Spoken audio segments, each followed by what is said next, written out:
अपना हक। क्या हुआ राशि, इतना परेशान क्यों हो? माया जी ने अपनी बेटी राशि से पूछा। कुछ नहीं माँ, ऐसे ही।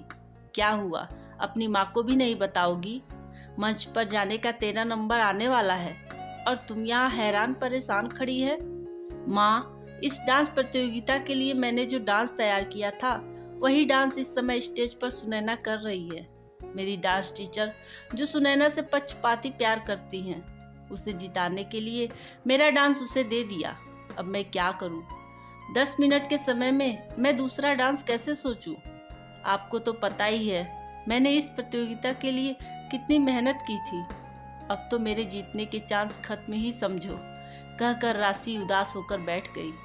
राशि बेटा, एक बार तुम्हारे पापा के साथ भी ऐसा ही कुछ हुआ था और उनके साथ वो धोखा करने वाले उनके अपने ही थे। उनका अपना भाई और पिता। तुम्हारे परदादा की बहुत प्रॉपर्टी थी।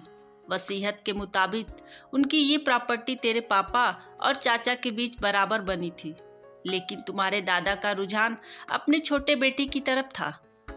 तुम्हारे चाचा ने दादा को न जाने कौन सी घुट्टी पिलाई कि एक दिन दादाजी बोले, संजीव, ये प्रॉपर्टी तुम दोनों बेटों के बीच बनी थी, लेकिन क्योंकि तुम्हारा कोई बेटा नहीं है और बेटियों की जायदाद नहीं होती, तो तुम अपने रहने का दूसरा ठिकाना ढूंढ लो और दुकान पर भी अब तुम्हें आने की जरूरत नहीं है।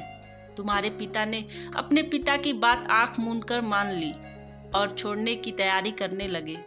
तभी तुम्हारी दादी कमरे में आई और बोली, संजीव, आज तू इस घर को छोड़कर चला जाएगा तो बहुत बड़ी गलती करेगा। अपने हक के लिए खुद ही लड़ना पड़ता है। यहाँ तुम्हारी सहायता करने के लिए भगवान नहीं आएंगे। जो तुम भगवान भरोसे ये सब छोड़कर जा रहे हो, जिंदगी के रण क्षेत्र में खुद ही कृष्ण और खुद ही अर्जुन बनना पड़ता है। रोज अपना ही सारथी बनकर जीवन की महाभारत को लड़ना पड़ता है, तभी तुम इस दुनिया में जी सकते हो। क्या हुआ, जो तुम्हारे सामने तुम्हारे अपने हैं, उन अपनों ने भी तो तुम्हें अपना नहीं समझा। उन्होंने भी तो तुम्हें पराया कर दिया। अपनी बेटी के हक के लिए तुम्हें खुद आवाज उठानी होगी। मैं तुम्हें समझा सकती हूँ, करना तो तुम्हें ही पड़ेगा। अपनी माँ की बात सुनकर तुम्हारे पिता जैसे नींद से जागे। सही बात है, मुझे अपने लिए खुद ही लड़ना होगा माँ। कैसे क्या करना है खुद ही सोचना होगा। कोई सारथी बनकर मुझे राह दिखाने नहीं आएगा। मुझे खुद अपनी राह ढूंढनी है। उसके बाद तुम्हारे पिता ने दादाजी से अपने हक की लड़ाई की और तुम्हारा हक दिलवाया। प्रॉपर्टी में बराबर के 2 हिस्से हुए। यही बात मैं तुमको कहना चाहूंगी। तुम्हें अपनी लड़ाई खुद लड़नी है। अब तुम जाकर अपनी टीचर या सुनैना से तो लड़ नहीं सकती, लेकिन अपने डांस में अपना 100% दे सकती हो। कोई तुम्हारे विचारों की कॉपी कर सकता है, लेकिन तुम्हारे टैलेंट की नहीं। अगर तुम सुनैना से अच्छा डांस कर सकती हो तो तुम्हें जीतने से कोई नहीं रोक सकता।